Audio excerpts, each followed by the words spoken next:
I'm getting straight into this video. We got an old cam sensor here, and I bought a new one. Let's put it in. Hopefully that's the problem.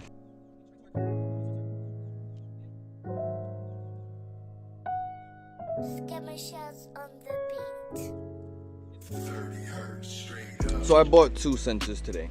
I bought this new cam, I think it is. Yeah, cam angle sensor, or camshaft position sensor, whatever you want to call it. And I also bought the crank sensor that goes underneath down there by the crank. But I'm not gonna change the crank one yet because I gotta lift the car up and all this other stuff. So I changed the cam position sensor, the camshaft position sensor, and we're gonna test it to see if it turns on. Now I'm hoping this is all it is, and I'll keep my cam, the crankshaft sensor, just, you know, for future things or whatever. But let's see if she likes the new sensor, and we'll stay on. Test one.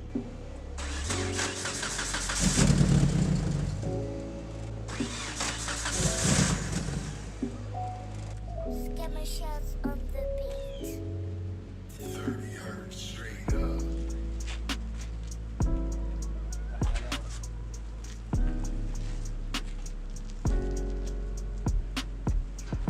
So as you guys seen, car's still doing the same exact problem. So we're gonna go on to the next sensor, which is the crank sensor.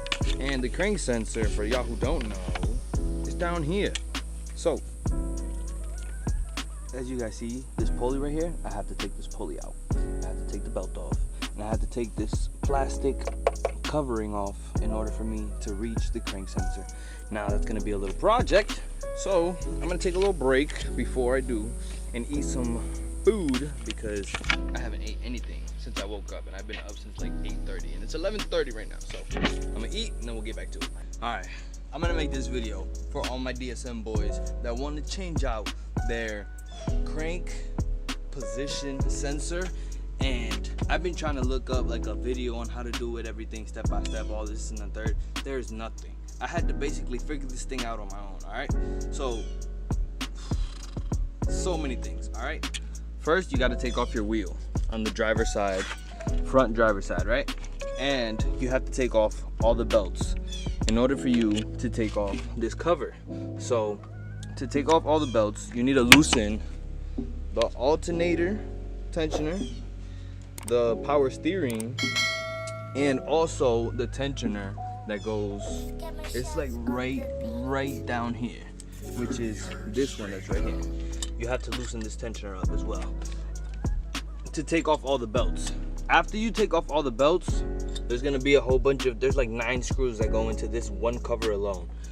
But in order for you to take this cover off, you have to take off the harmonic balancer, which goes right here in the front, and you have to take off this tensioner right here, and you also have to take off the water pump pulley, because the water pump pulley, I believe, is the one that goes right here.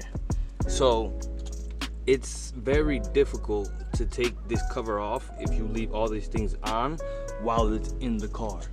So yeah, harmonic balancer, tensioner, and the water pump pulley all have to come off just to get this cover off. Once the cover's off, you can access the actual crank sensor, which is this one right here.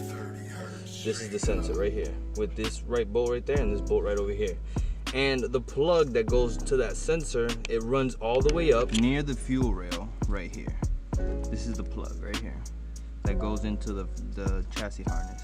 As you'll see, I'm sweaty, it's hot.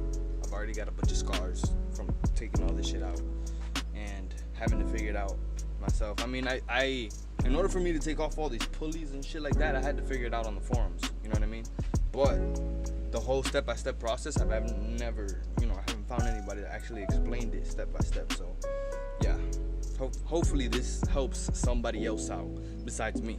All right, so the old sensor is now out, and I already put the new sensor in, but I want to give you guys a quick warning before you guys do, because before you guys replace the actual sensor. So as you guys can see, this clip here and this clip here, right? If you guys want to take these out, you can use a flathead or you can use, like, you know, like put your hand on the back of one of them or whatever and squeeze it out. Whatever you can do to just get it out, but get those out before you actually take out the actual sensor itself.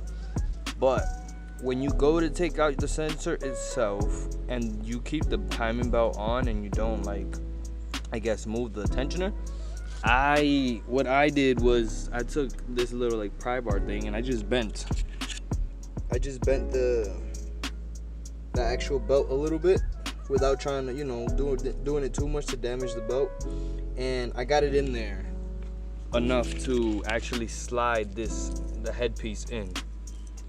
But yeah, just a quick little warning for you guys that want to do this, because I've been trying to look like for videos actually installing this and there's like none out there. So yeah, I hope, you know, like I said before, I hope this helps. All right, so everything has basically been put back in. First and foremost, the cover, put the cover on, tighten all the bolts. Then after that, put the pulleys back on, put the water pump pulley, put the, oh snap, I forgot about that. Put the water pump pulley, put the idler pulley, I think it is, and, you know, just put all the pulleys back. And then after that, once you get all the pulleys back in, then you can put your belts back on. And I'm pretty much there, but in the middle of me putting my harmonic balancer on, something happened. So one of the bolts decided to break, and now my harmonic balancer is missing a bolt. Now I looked it up and I know that it's okay to run without, I guess, one bolt, but I just want to be safe and I don't want to do that. So I'm not even going to try to start this car. But even then, there's also another problem that I found while installing everything. So the plug that goes from the actual crank sensor, the plug that goes into the chassis harness, one of them is, as you guys can see, it's kind of fucked up. So I don't know if this was like this before I changed it, or if this happened while I was changing it. So regardless, I don't think it's gonna work, and I think this is the power wire for the actual sensor anyways. So the sensor, I won't even be able to tell if it's going to work or not. So I'm kind of stuck with this car right now. Stuck now that I have a bolt missing and I have that wire that's kind of messed up. So, but the whole point of this video was to show you guys how to install the crank sensor. And as you guys can see, it's a process and a half. I'm not gonna lie to you, it's a process and a half, but it's definitely doable and easy when you know what to take off and how to take it off, and you have this right set of tools. But other than that, man, I'm gonna end it right here because I've had a long day.